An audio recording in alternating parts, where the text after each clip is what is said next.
Diyos ko, tulungan mo po kami. Sana naman matugunan po ang aming pangangailangan. Sa Diyos kami umaasa na sa inyong mga tulong na may magkaroon pa po ng pag-asa ang aking asawa na mabuhay. Po yung unang pagkakataon na lalapit po ako ng personal. And then this time, para po sa akin, Tio. Tatay, ikaw ay magpapagaling ha, kasi si Benji ay siya yun ang mako na ng vlog na humihingi ng tulong para katay magkaroon ng magamit sa iyong pagpapagamot. Ari, pinakalooban na naman muli para sa ating pagpapacheck up. Ano sasabihin mo? Salamat po.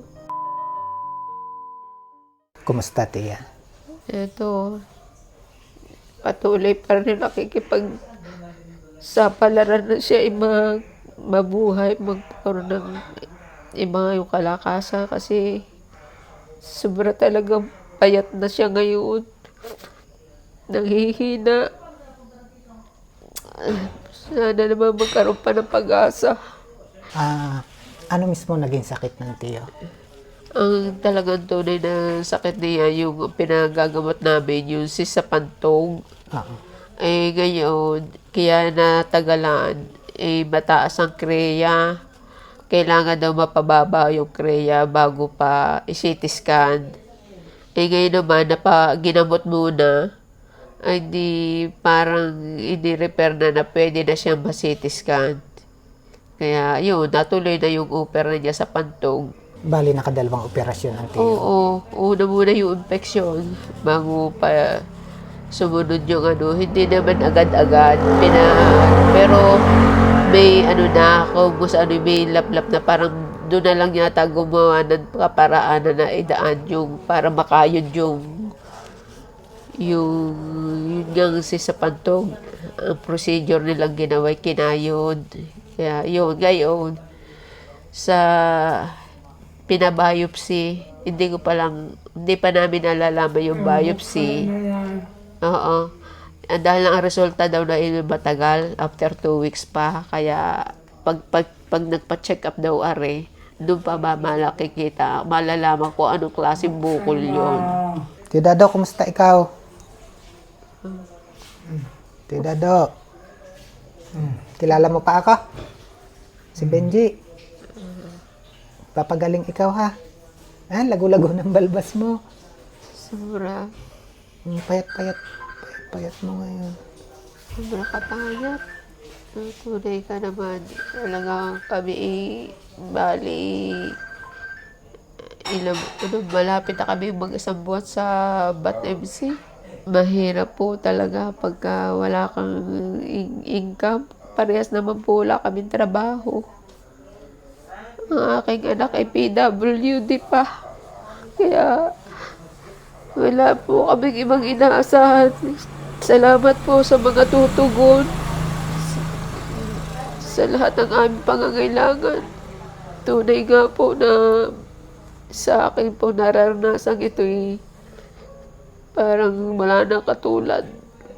Sana magkaroon pa ng panibagong buhay. Kahit na naghihirap, basta kita ko po siya nasa mabuting kalagayan. Isa ngayon po, hindi ko po alam kung ano dapat kong gawin. Kaya ako'y may nananawagan sa inyo, sa mga may butihing puso. At talaga po, sa ganda po kami. Wala na ba kami mga naasahan talaga. Mga kababayan, ito po siguro yung unang pagkakataon na personal po akong lalapit sa inyo para po sa aking tiyo. Ang tiyo po ay mismong kapatid po ng tatay, and then ang tiya. Kasi, ilang taon na nga po kayo? 67.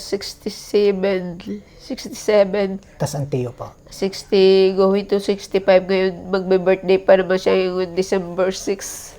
Parehas na po silang senior, ano, Opo, tiya. opo. Tapos ang tiya din lang po kasi yung tanging inaasahan. Yung sa Tunay. pamamagitan ng inyong yung paminsan-minsan pag may nagpapatahe. Ano po? Oo, yung wala naman talaga eh. Pamisa-bisa lang. Yun lang talagang kayang gawin. Kaya nung dumating po yung ganitong sitwasyon, sobrang naging napakahirap. Kaya muli, Napakahirap po.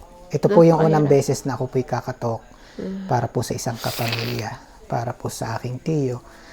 So, yung mga nais po magpaabot ng tulong, ano po, mga nais po magpaabot ng pagmamahal. Salamat po sa katukin ng puso.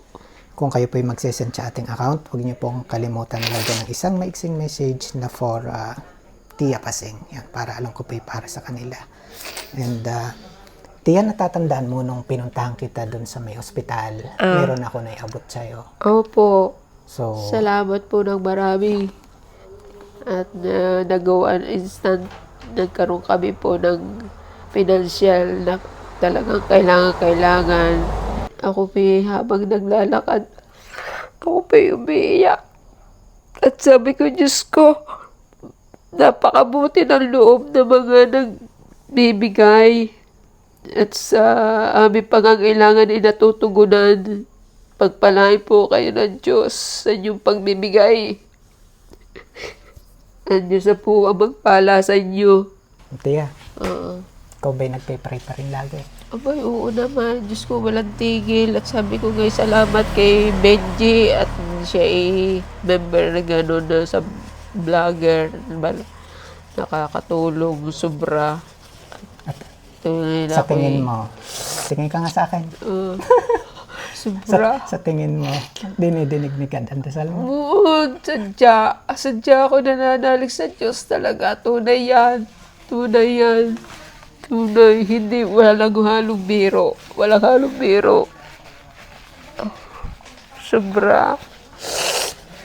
Hindi ko alam na salamat sa inyong pagtutulungan. Kaya, wag susuko ha. Marami nagmamahal sa iyo. Panginoon ko, bigyan mo po ko ng mayong kalakasan. Sa iyo ko po pinagkakatiwala. Sobra talaga ang naranasan ko ngayon. At nararamdaman mo ang pagmamahal ng Diyos. Amen. Sobra. Ngayon, Tia, muli mong mararamdaman ang pagmamahal Ay, ni God. Diyos ko, Panginoon ko, salamat po, Panginoon ko. Ganun ang kamay. Hindi po natatapos ang aming pag-asa sa inyo. Muli, maraming salamat po. Pati ako napapaiyak. Tunay yan. Tunay, Benji. Hindi biro ang nangyaring ito sa amin. Hindi ko matanggap. Pasensya na, pati ako. Kapdi ng mata ko. Hindi ko matanggap na nagkakarni-ari. Diyos ko, nawala na sa wisyo. Ganun kami, Tia. Ayan, tulong ito ng mga kababayan natin, ha? Ay, salamat po. Ayan. For transparency, para po doon sa mga nagpaabot, tanggapin mo, Tia, ito. No? 1, 2, 3, 4, 5, 6,500, Salamat Tia. po, Panginoon ko. Salamat po sa mga nagkaloob na buti yung puso ninyo. Namuhog po kayo magsasawa at kita naman po ninyo ang aming nararanasan sa oras na ito. Talaga naman, sobra. Tayo.